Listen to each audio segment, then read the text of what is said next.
Welcome back to the Thriving Leader Series. I'm your host, Jackie Bishop, and today's guest expert is Michelle Cooper. Michelle is the founder of Alchemy Accounting, which provides mission-driven accounting and bookkeeping for rebel warriors seeking financial magic.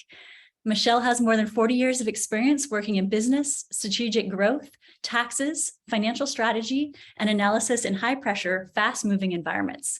She is currently writing her second book on money for entrepreneurs with a working title of Zen Money. Thank you for being here, Michelle. Thank you for having me. I'm so excited to have this conversation today. Me too. So my first question for you, Michelle, is how is money connected to thriving? Oh God, it's the basis of our society, right? Like we can all say that money doesn't matter or, it's not about the money, but money is it's our like current version of the survival mechanism that we have within our bodies, right? Like that we have this brain state and it's the thing that can put us into that survival state of our brain because it's the foundation. It's no longer about going and hunting a buffalo or catching a fish. It's now about how much money you can make. And we equate that money with a meaning, right? It usually means something to us, whether that's safety, security, worth, value, whatever. And so it has become the foundation of our society. It's interesting. So I'm hearing you say it's sort of like a proxy for being good at hunting or able to, create to acquire the fundamentals like food and shelter. Yeah, like so many people base feeling safe and secure in their life on how much money they have, how much money they make, how much money they have in the bank. So many people base their success on how much money they make, right?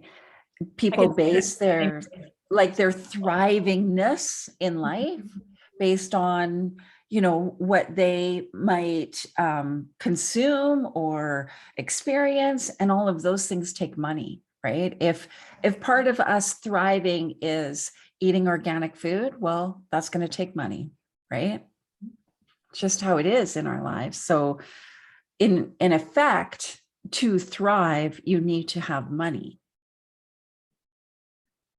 And then as an accountant, you help count people's money and manage people's money. And what do you observe in connection with amount of money or relationship with money when it comes to your clients who are thriving? Yeah. So really being like real about your finances, right? So as I said, so many people are in fight or flight around money, right? Like we see this right now, like right at this moment in the job market where there has been a lot of jobs available, right? People are changing how they want to experience working. And so companies are kind of throwing money at people, right? Well, that's companies being in fight or flight because they are scared they're not going to have enough people. And then you see employees jumping around because they're in fight or flight. It's like, I got to get more. I got to get this. I got to get that, right? So the people who are thriving are the people who are grounded with their money. And being grounded around money means interacting with money, working on our relationship with money. What is the meaning that we have created for ourselves? Because it's different for everyone about money. What does money mean to us? And how do we relate to it? Do we relate to it panicky, reactionary, or are we calm? Are we grateful? Do we surrender to what is actually going on right now in a business or in our lives, right? So people who are thriving, they have cultivated a relationship with money that supports their goals, like how they want to experience life. So do you have an approach for helping people transform their relationship with money? Yeah. So, my story is probably like many people's, right? I was good with numbers, so I was moved over into accounting after high school. I worked in strategic growth in amazing, really successful companies around the world. And there were times in my life where I had lots of money, times where I had like none, right? There were times where like money was my goal. And there were times where I completely rejected money. But I realized through entrepreneurship that I did not have a healthy relationship with money.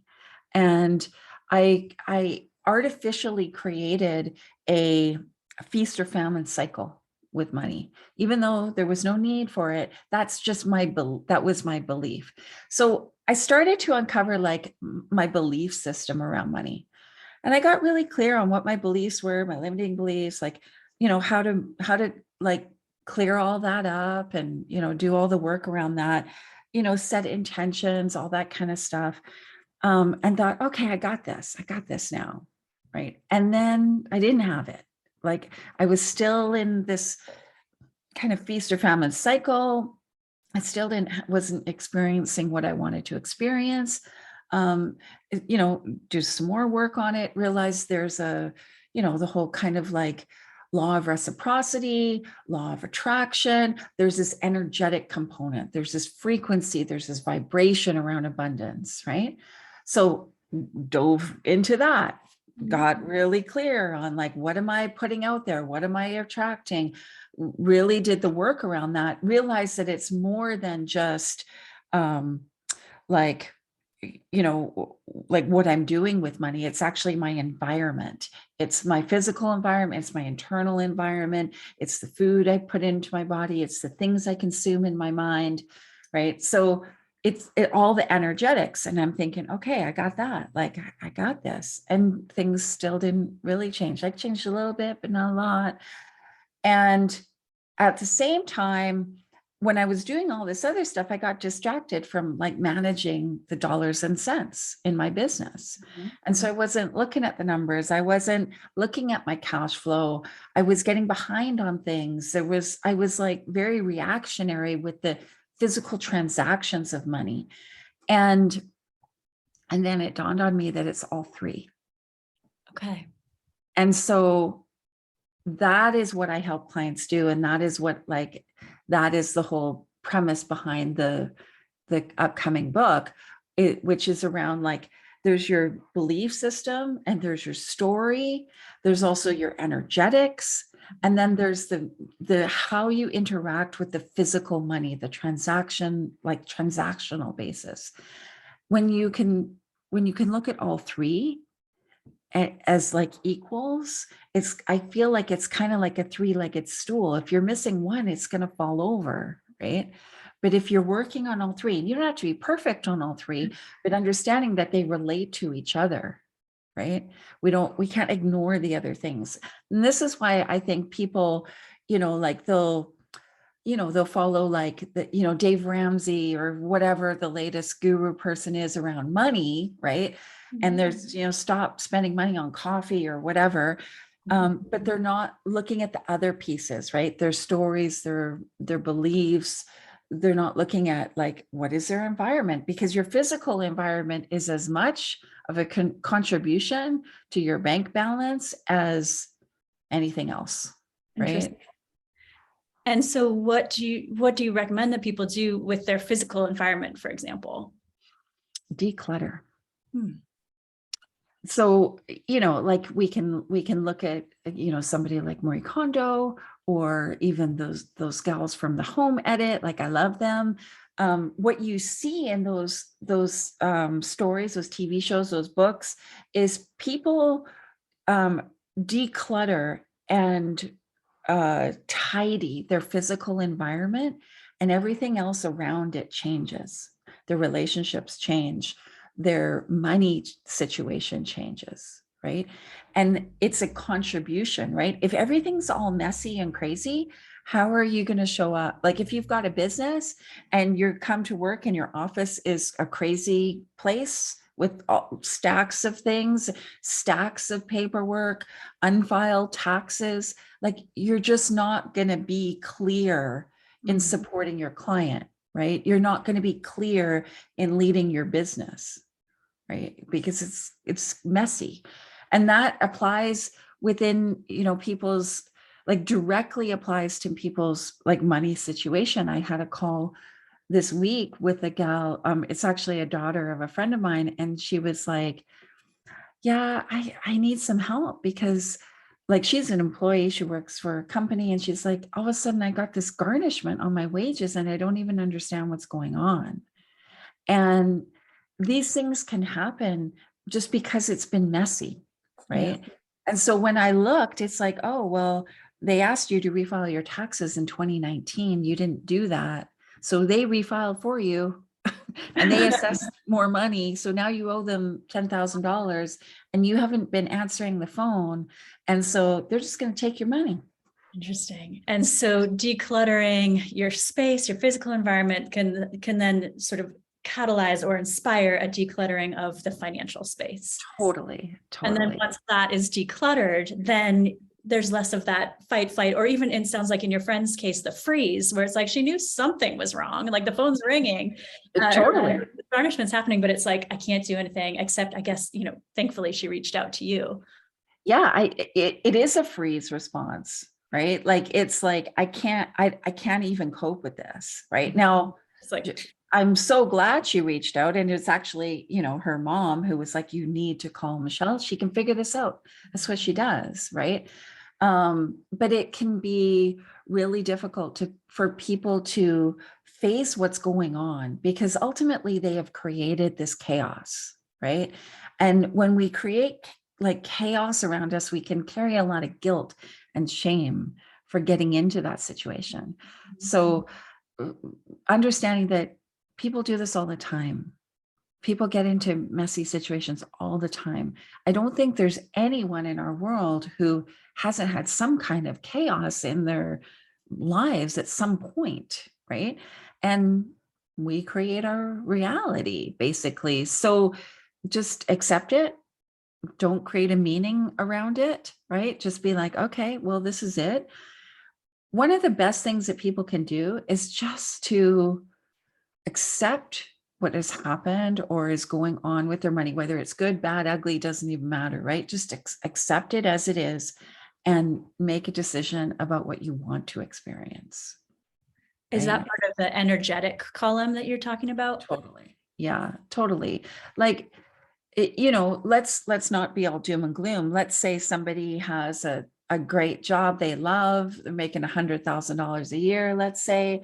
That's great. And what do you actually want, right? Like, what do you desire to experience in life?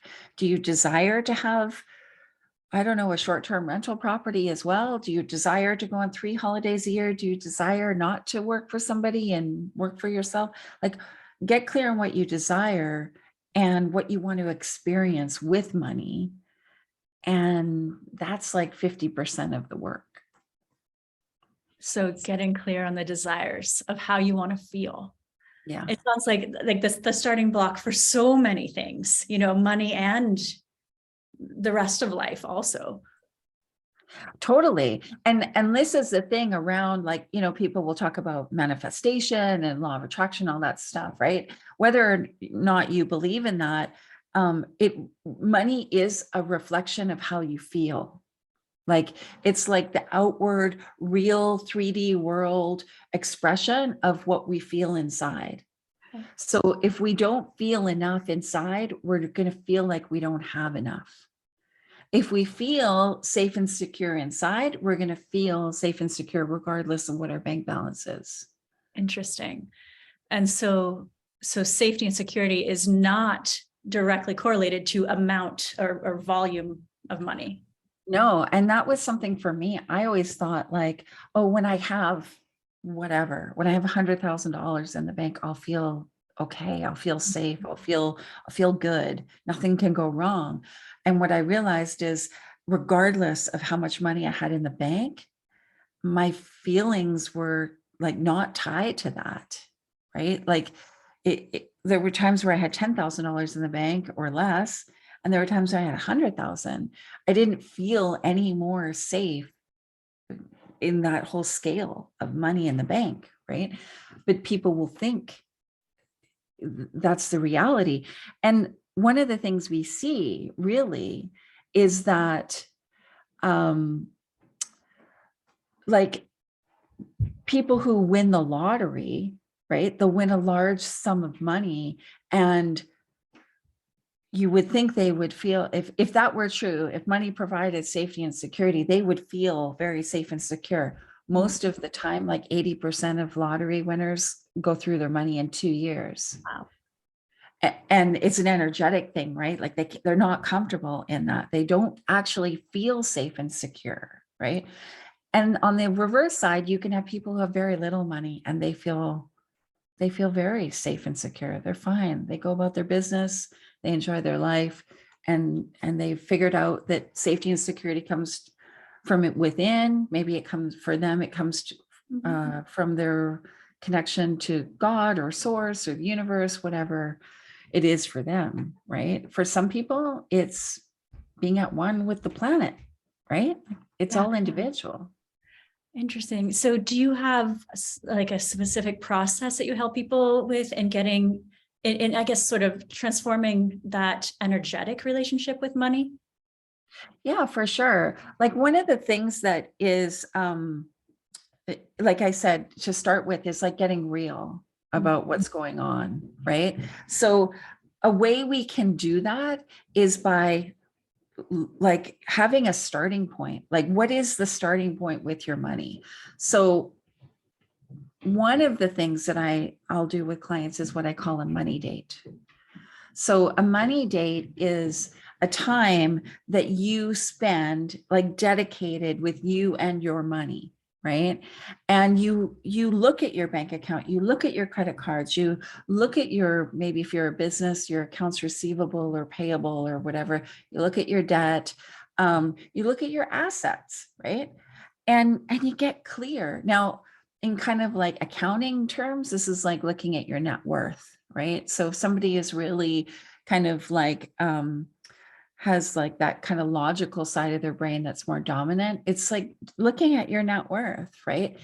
But you want to set yourself up for success in this process, right? So one, you want to have some dedicated time. So block off that time at a time that works. Yeah. Right. So don't do it when you're going to feel rushed, or don't do it when your kids are all running around the house and everything's crazy, right? Don't do it on Saturday night when you should be having a date night, right? Do it at a time that feels good. And then what makes you feel good? So for me, I love candles, right? So I always have candles lit. I love essential oils. I like music, right? I set the stage like it is a date with my money. How do I want to experience this? So that changes our frequency, right? Our vibration. So I have a different energy. Start the process with gratitude, right? Just like you and I, before this interview, we spent a couple of minutes just breathing, right? Like just breathing and like, I'm so grateful for this time, regardless of what the money is in the bank. I am grateful, right? And then one by one, just going through it, right? And so when you get to kind of like the end of this, you can like seal it all up with gratitude as well, right? Like, this was an amazing way to spend my time. You might use this time to pay your bills. You might use this time to call people who owe you money. You might use this time to, transfer money around, move things around or whatever. But it's really a time for you to cultivate your relationship with money as an empowered human who is like creating the reality that they want to experience. Thank you. That's very actionable right there. So Totally. much appreciated. Yeah. And for you personally, like, when you think of sort of reconnecting with your vibrancy, your power, your delight, the sort of indicators of thriving that we're working with in this program, do you have a specific go-to tool that you use personally? Well, my morning ritual is a non-negotiable for me. It has been for probably 8 to 10 years. Meditation. Gratitude has been huge to me. It's probably been the biggest game changer in my life, has been gratitude. And I see gratitude like my gratitude practice. And I see gratitude as like, there's easy gratitude, like gratitude for things that are going well. And then there's like, the more difficult gratitude, which is for things that don't look like they're going well, or they don't feel good, but being grateful regardless, right? And it's not about like finding the silver lining or whatever. It's like being in the moment and just being grateful that you're in the moment, even though it doesn't feel great, right? Trusting that there's a reason for whatever is going on. And then the third level of gratitude that I try to really focus in on is gratitude for what hasn't yet arrived. And I think that's something that we see very successful people out in our world, like Oprah and people like that, really practice gratitude for things that have yet to arrive in their lives. Like they're out there in the world, but you're not experiencing them. And you don't have to justify it either. It doesn't have to be like, oh, I'm grateful for the $100,000 in my bank account because, I work so hard. It's not about working hard. You can just be grateful, right? It's not, you don't have to justify it. I like that future gratitude concept. And yeah, that's you something talked about magnetism earlier. It's like, oh, well, you're getting yourself in that space. You totally, right? Like you're stepping into a different frequency. I don't want to talk too woo-woo or whatever, but like I picked that up from watching several Oprah videos where she talked about like specifically having gratitude for the things that you desire, but they're not yet your reality, right? It's like stepping into your future, which is amazing. It is. It is. Well, so Michelle, can you share with us some reframes or new narratives that our audience can have around their money and money mindset? Totally. So a lot of people have this belief that money's hard to make, that they have to work hard, right? That's probably one of the biggest ones in our world, which can be generationally inherited, right? A lot of us, our parents or our grandparents, they actually did have to work hard for money. They grew up in the Industrial Revolution and the factory age and stuff like that. And so that actually was their reality for a lot of people. So looking at, if that's yours, if you're like, well, I gotta do all the things, I gotta work 12 hours a day. Do you? Be curious, like, do you actually like, is there a way for you to leverage what you do? Do you have to work at a job? Like, where does that belief come from? Right? For me, in my early years, like in my 20s, I was like one of those like first person at the office, last person to leave kind of thing, right? Like, and I thought that meant something. It didn't. Okay, it did not mean anything to anyone, and so I had to look at why. Why did I feel that way? And it was this, to me, it was like the overworking actually meant something, right? It meant I was successful or useful, right? So like looking at what do these things mean to you?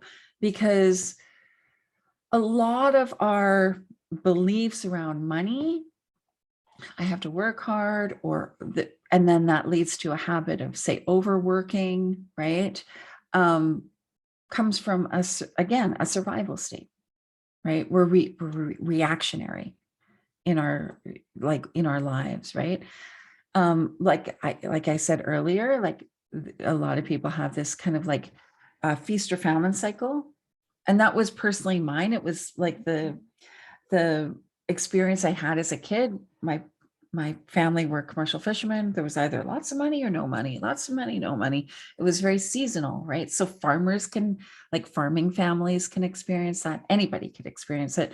But when I didn't go into commercial fishing, but I went into the workforce and I artificially created feast or famine cycles because that's where my body was energetically comfortable, right?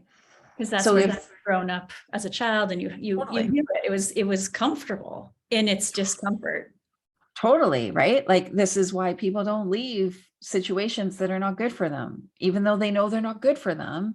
Your body has a comfort level there, right? It knows how to cope in that situation, even though logically you might know that this is not right for me, right? And so if you're experiencing like a feast or famine cycle with money, it's like I get money and then the big bill comes in, or something like that. To look at, well, what's the opposite? Like, how could I normalize or regulate my cash flow, right? Like, what is happening here? Is this actually just my belief and my comfortability, or is this a reality, right? Start to break that down. Another one that's really, really kind of popular out there, is not enough. I'll never have enough. The mindset. Yeah. There'll never be enough money. There's always more bills. The prices are always going up. Like I'll never catch up, kind of thing, right? That directly comes, and a lot of people can see this when they kind of like look inside. It comes from not feeling enough, right? So what's going on there? Right? Where does that come from? and looking at that, right? Like, and at the same time, I really want to make sure that people understand what I came to know as true is that we can look back at our past, and we can look at our childhood, and we can do inner child work, and we can do therapy, we can do all these things, but we don't have to, right? We don't have to go back and relive these things. We don't have to do this stuff. We can just decide, right? We can decide that we want to experience life differently. We can decide we want more. We can just decide. And then as these little experiences come up, or they might be big experiences that trigger us into old patterns or old beliefs, we can be like, okay, I see you, but I decided differently. Yeah. Right? I think a lot of people think they have to do all this work and dig up all this stuff. And you might want to do that, but you don't have to. That's going to be a really big relief for some people, that you can just decide. You can just decide, right? And what's her name? The 54321 gal. What, I can't remember her name. Oh my God, her name's gone. Anyways, one of those kind of motivational women out there in the ether. That's something that I picked up while reading her book, was like, you can just decide you want different, and that's okay, right? So I was doing all this work and digging up all this trauma and stuff, and that's okay, right? But at the same time, it was a relief to go, oh, I don't have to live in that, right? A lot of people, when I'm working with clients or people, I'm speaking at places, and they'll come up and want to talk to me for a little bit. It's like, how do I cut the cord, or how do I end this pattern? You just decide. And is that the biggest takeaway that you want for the thriving leaders in our audience, or is there something else that you want to say because we're coming up? I didn't plan for that to be the biggest takeaway, to be honest, but I think it is probably I think it is the biggest takeaway. Like, decide what you want to experience with money. Clarity is key, right? Once you know what you want, your brain will go to work, and it will try to find the way to get there. Like, you don't have to know the how, you have to know all the things.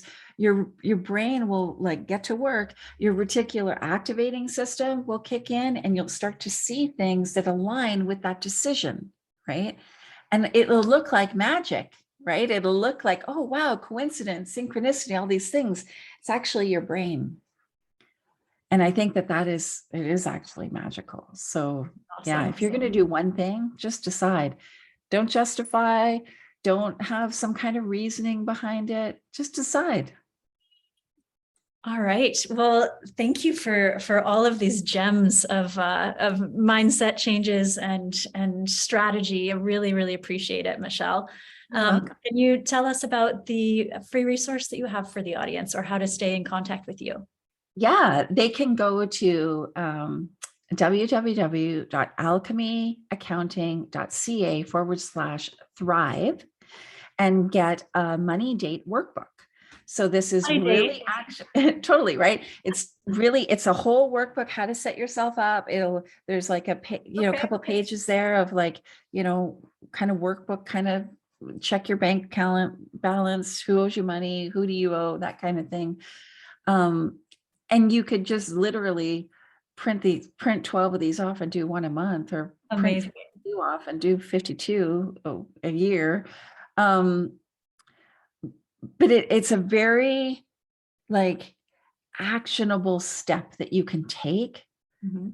and will go right along with your decision, right? So Really good. maybe put your decision on the front and then plan some time and get in there and do a money date. All right. Well, I encourage everyone to go to the link in the email where you got this interview. Down at the bottom, you'll see a link for that money date worksheet.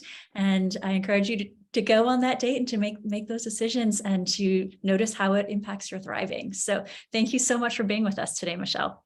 Oh, thanks for having me, Jackie. This is so much fun.